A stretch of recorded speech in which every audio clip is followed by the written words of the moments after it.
আসসালামু আলাইকুম।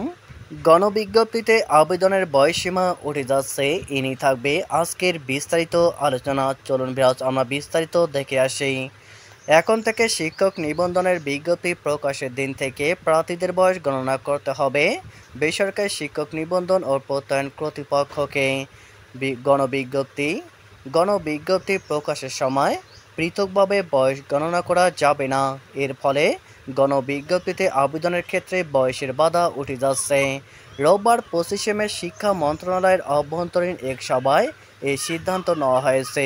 বেসরকারি শিক্ষক নিয়োগ বিধিমালা সংশোধন নিয়ে এই সভা ডাকা হয়েছিল।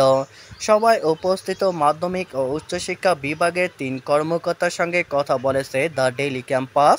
তারা জানিয়েছেন, দেশের প্রচলিত নিয়ম অনুযায়ী বিসিএস সব ক্ষেত্রেই বিজ্ঞপ্তি যেদিন প্রকাশিত হয় সেদিন থেকেই প্রার্থীর বয়স গণনা করা হয়। তবে এনটিআরসি এর ক্ষেত্রে শিক্ষক নিবন্ধন পরীক্ষা এবং গণবিজ্ঞপ্তিতে আবেদনের ক্ষেত্রে পৃথকভাবে বয়স গণনা করা হয়।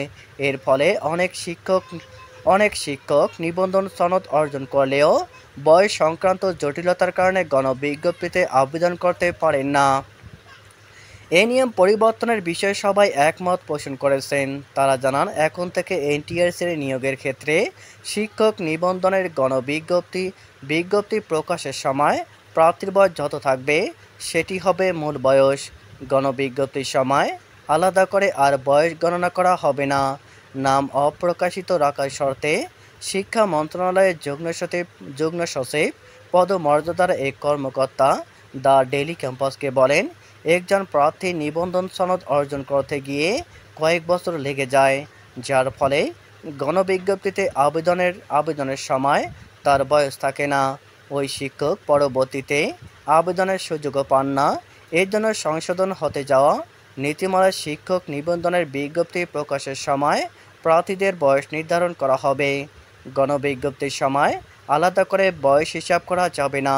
ওই কর্মকর্তা আরও জানান, নীতিমালা সংশোধনের বিষয়টি এখন জনপ্রশাসন মন্ত্রণালয়ে পাঠানো হবে। এরপর আইন মন্ত্রণালয়ের মতামত নিয়ে এটি প্রকাশ করা হবে। এর আগে কোনো বিজ্ঞপ্তি প্রকাশিত হলে সেটি এই নীতিমালার আওতায় আসবে না।